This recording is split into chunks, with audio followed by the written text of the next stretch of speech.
Perfect. I see it. Hello, hello, hello, and welcome to the Ask Podcast with me, Adrea Peters, and And hello, me, Karen Weaver. Hi, uh, guys. hi. How are you? I'm really good, even though half my hair's cut off today. Yeah. I know, and for some reason, I can't I think in here we're opposite. It's like it reverses us. So I think I'm touching here. I actually think I'm touching the other side of my head. It's mirror image, isn't it? That's my Yes. I know ultra that if real. you're listening to the audio, that means nothing to you, but it's freaking me out a little bit. But it's wonderful. I love that we can broadcast with our beautiful background, etc. So, Yeah. as always here on the podcast, Karen has no idea what I'm about to toss her way, and um, she's scared, excited. That's the look she I'm has. speechless. Oh gosh, it won't be too bad. But it was really interesting this week. I was listening to a podcast myself because the name of the podcast, it was oh, what's the name of that show? Oh gosh, it's escaping me, but it'll come to me. I should have written that down. That would have been a Beginning of a pitch. good thing to, yeah, exactly. So the title of their show was Question Traps, which I thought was really interesting. And it was the podcast was This American Life. That was the podcast. And Yes. and it's a wonderful storytelling podcast. I just love it. I mean, anywho, so what I had not heard about was that people go on dates and they have these questions that are canned questions that give them the answers that they're expecting. So, for instance, one of the questions that is really common is, what do you think about Beyonce? Oh, is that my question? No. I'm not going to trap you, but I really like the notion of a trap because I do have a question trap that will be your Yes. question. And it's really about what they're trying to find out is, so this is women asking men, Yes. Yes. obviously, and they want to know if, strong women or strong Black women, if that's something that people Yes. are, how that's the test, right? Yeah.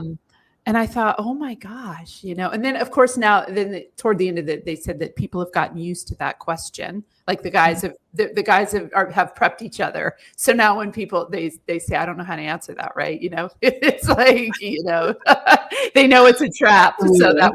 that one's been spoiled. But there was another interesting question so then they went a little bit further than the Beyonce question. And one of the questions, and this is your question, but this isn't a trap, but I did really like this question.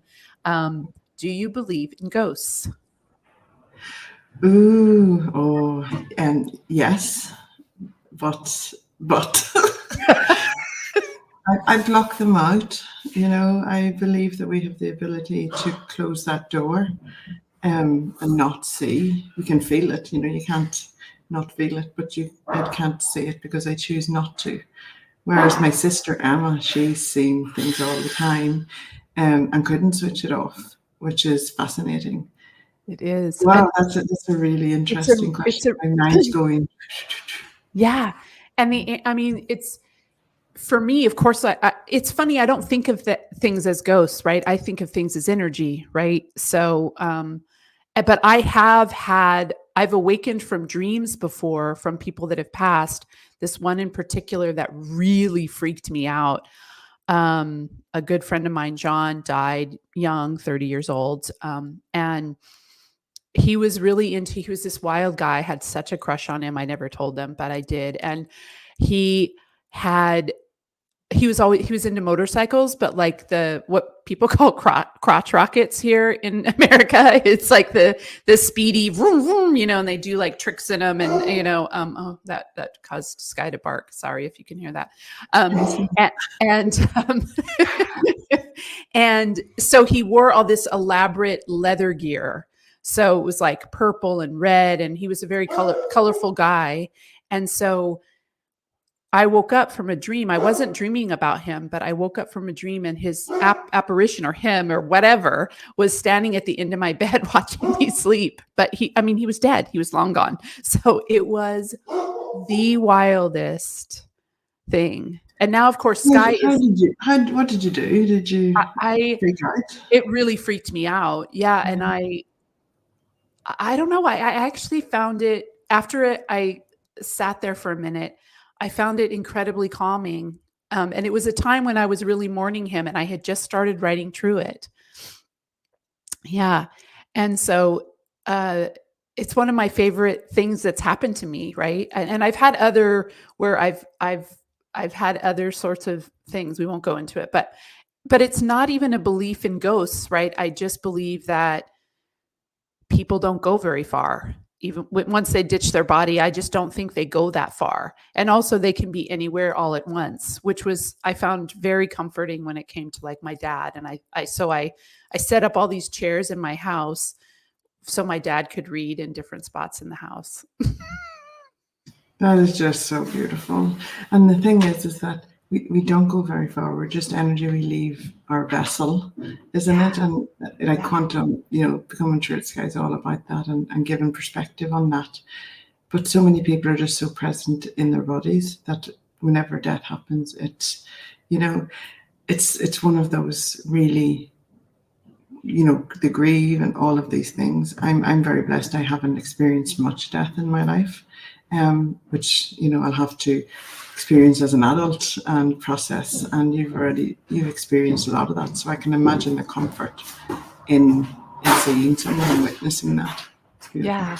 Yeah. So it's just an interesting question. I wonder what people like. It's such a good question, I think, because it really does. If you absolutely don't believe in it, right? You don't think, and then I would, if somebody said, no, I absolutely do not believe in ghosts, then I would think, so do you believe in, what do you believe in? Like, what do you think happens when someone dies? Do you think that's it's just over and they're just bones in the ground type of Some deal? people don't want to think about it, I Adria. know. I That's what know. I find. And Yes. it keeps coming up recently. It is about a lot of things on the internet, and I don't know why it's coming to me right now, but is that we are just in a vessel. We're here we're spiritual beings here to live a physical experience. And there's so many other dimensions out there and realms, and your energy goes back to source, and then you choose your next adventure and all of that type of stuff. I love all of that kind Yeah. of thinking to It's go interesting. that. Yeah, and Yeah. we both listen to Elizabeth Peru. We just love her. And yeah, and she talks about like right now that this is the month of body, focus on the body. And she said in this overview I was listening to this morning, feels like 4 days have gone by today. Yes. And she was saying that the body is the last thing to catch up. The Yes. body is the very last thing to catch up, which is really interesting. Because I always say like my body is my barometer, so that if I, it always gives me the signal. So I think, shit, sorry. Well, I guess we can cuss. It doesn't matter. This is, this is I think, um, how far ahead is my soul? Like, how far ahead is everything else? Because Absolutely. I heard recently about like if cancer is going to show up in your body, it check back to what happened, what trauma happened 2 years beforehand. oh, isn't that and interesting? and I was like, wow, that just makes you more mindful of things, doesn't it? Yeah. And then I was there's just working with an, oh, sorry. I was just working with an author who is connected her cancer to her trauma, and letting go of her trauma was, yeah, she's writing a book about it. Yeah. yeah, Amazing. Yeah. those journeys are powerful, and those Mm. realizations are powerful, and the healing that happens, Yeah. is so powerful. And I think if people just allow themselves to go there, just going back to the question, which is, do you believe in ghosts? And our belief systems have a big part to play in it. Like I've come from Ireland, there's lots of ghost stories. Absolutely. Yes. And some Everywhere. that are made more colourful than they need to be. And, but energies, no matter whether they're in physical form or in ghostly form, you don't want to have negative energies around anyway. So you just want to do the same with the ghostly energy as with the physical energy. When there's a negative energy, shut it out. Yeah, exactly. And I think that's part of it, right? That ghosts, it's sometimes for me, like, because I'm so this is an area I explore a lot, right? I write about death a lot. I write about life a lot, right? And the connection between the two. Yes. And that death has changed, right? I think as humans, we live many, many deaths, and that, it's a storytelling device, ghosts, because you're always, who's the ghost that you're trying to show that you're better, like the ghosts that we have of our lifetime. When I teach storytelling, it's always your ghost, and all storyteller, all writing teachers and screenwriters and everybody is always looking back to who's your ghost, and that you're always trying to get rid of your ghosts. And so they're these internal as well. So, and I do believe in them, right? Like a really good example that I always use with writers when I'm teaching is, I used to believe that as a woman, I needed to be married in order to have a house. And I had the belief that that was not something I could do on my own. And it really haunted me. It was just a passed down belief because of generational, stereotypes and all sorts of stuff. And it wasn't until I had no choice but to get a house. That's where I always say, like, dreams come true when there's necessity merging with imagination, right? So that I had 2 big dogs, couldn't really find anywhere to rent, and I was like, I think I have to get a house, and I wasn't with anyone. But I didn't realize until later that it was this dumb, then of course I built a beautiful dream house on a mountaintop in the most beautiful place on the world. Like once I realized this ghost is, I'm letting my life be run by this ghost. And I would, we won't get into my sordid love life at this point. That's for another show. That's another question. It's a different episode.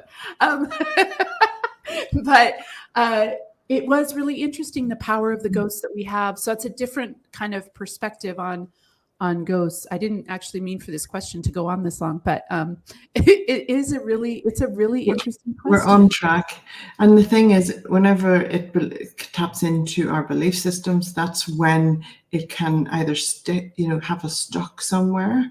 These ghosts of fear, I suppose, that haunt all of us and come from our belief systems, I suppose, and what we choose to believe. And your story is a prime example of must do's a great master, and how we get creative and how we get innovative and make things happen when they have to be done. And especially as women, I believe we do that really well, and men do it too. But it's beautiful to see that in this day and age, there's freedom to do that. We're very blessed, I believe, totally in that way. Yeah, absolutely. And ghosts are often from a trauma, and they might not even be your trauma, right? Like sometimes the ghost is that a sibling died or a parent died, and that's a ghost that person has to live with and really make friends with, right? Instead of having it hold us back and hold us back and hold us back. It's interesting that same author who's doing her book on her cancer journey and the trauma of her life, she wanted her subtitle to be like, deal with your shit or it'll kill you, right? Like that's but that's really what it is, right? Deal with it. So don't suppress it. That's the thing. Don't suppress it. Talk about it. It'll just eat away inside you, isn't it? Yes. So that actually worked out, because it's a good segue to what the trap question that I brought forth for us to talk about. Is it's Mental Health Month. It's very a topic near and dear to both of our hearts, and something that's very important. Mental health is your wealth, and your mental health drives your physical health as well. And it's a topic I take very, very seriously. And so there's always these times.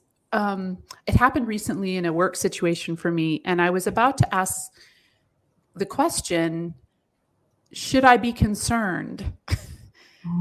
And I didn't ask it because it felt loaded to me. It felt like I was accusing them of something, like, right? And so the question is really, how do we ask are you okay, without putting somebody in a defensive posture? Oh, well, I see it nice and rosy clear there. And I think that if you ask the question, am I concerned? That's going to come with resistance. Or should I be concerned? That's going to come with resistance. But also for you, feeling the need to ask that question, yes. You don't even have to ask it. It's a red flag. Yeah, good point. Yeah, exactly. But However, like totally, sometimes you are can you okay? Are yeah, you okay? The question to yeah, ask, I you think know? Are so. you I think are you okay is an okay question. yes. It's still,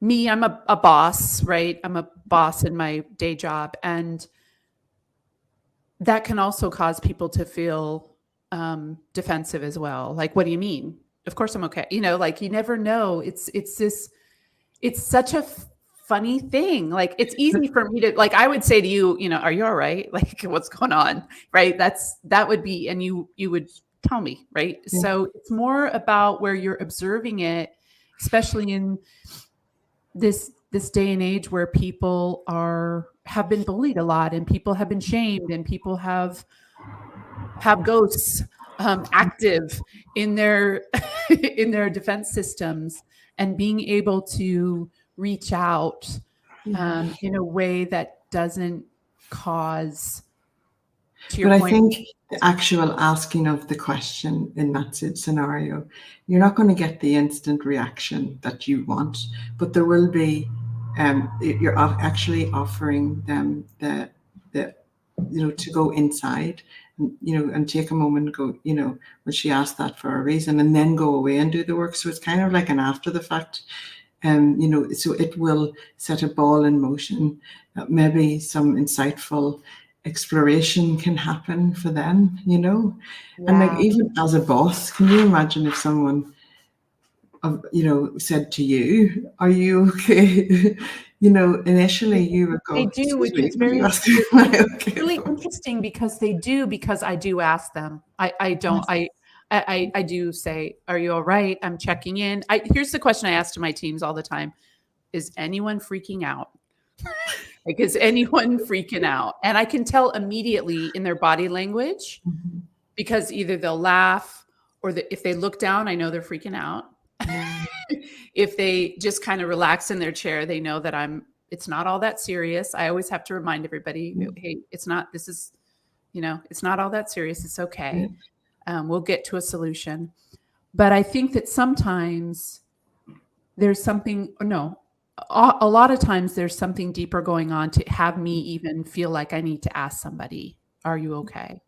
You And tap into people's energies though, don't you? And yeah, I yeah, do as well. And it may not be with what you're dealing with on the having the conversation about, or actioning. It may be something that you're connecting with behind the scenes.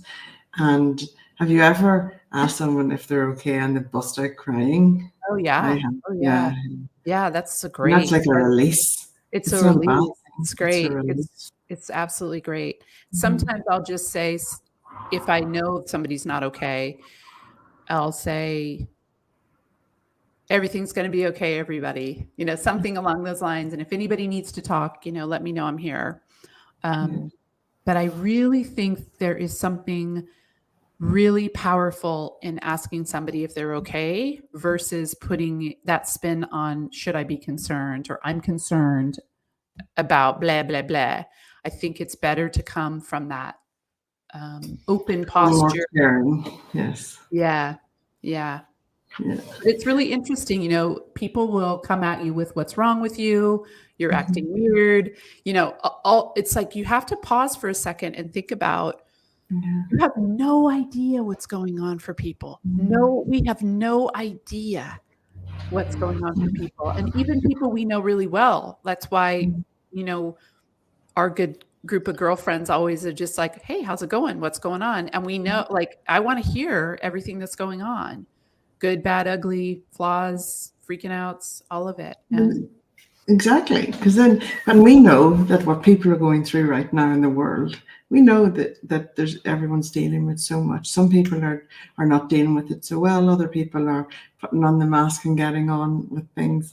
But it's a time to deal with it, not to hide away from it. It's a time to check out for a day and just blur and just do something that fills your cup, or to look at it and see, give it another, come at it with a different perspective, a solution focused perspective that you can then deal with it and release it. It's never going to be comfortable. Something that's, that pulls at you, something that is a lesson for you in your lifetime.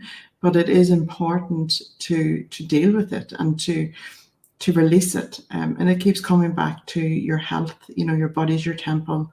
And no matter how you can put up, how you feed it and all, and how you, if you walk it, if you exercise it, all of that's important.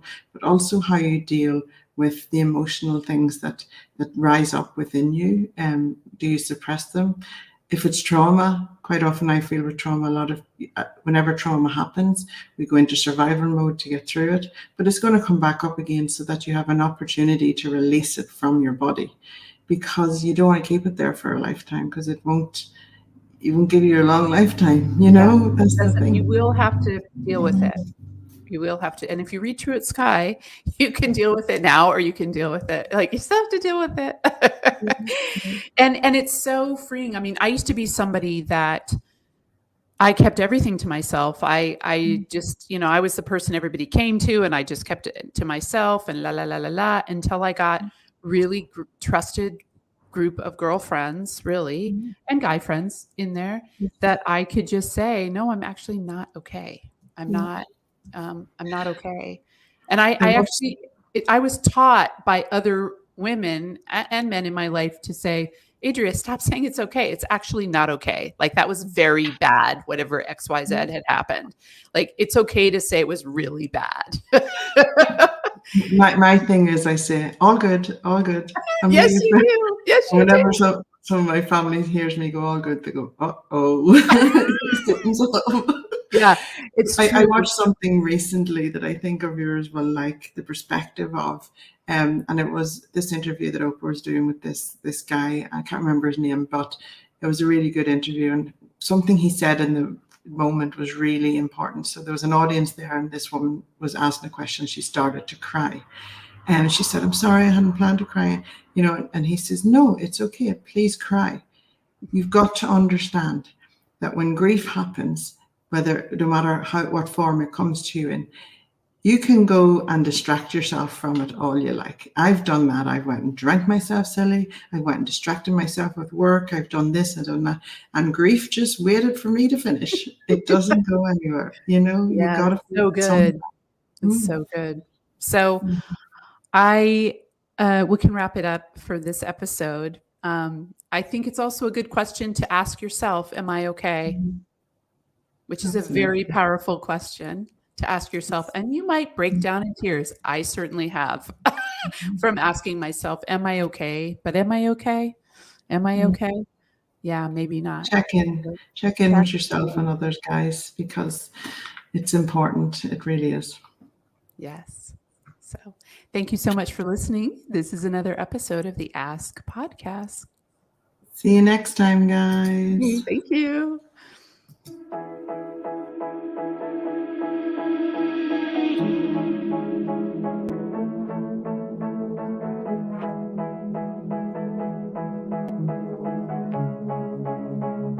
Hey, I have a question for you. A question.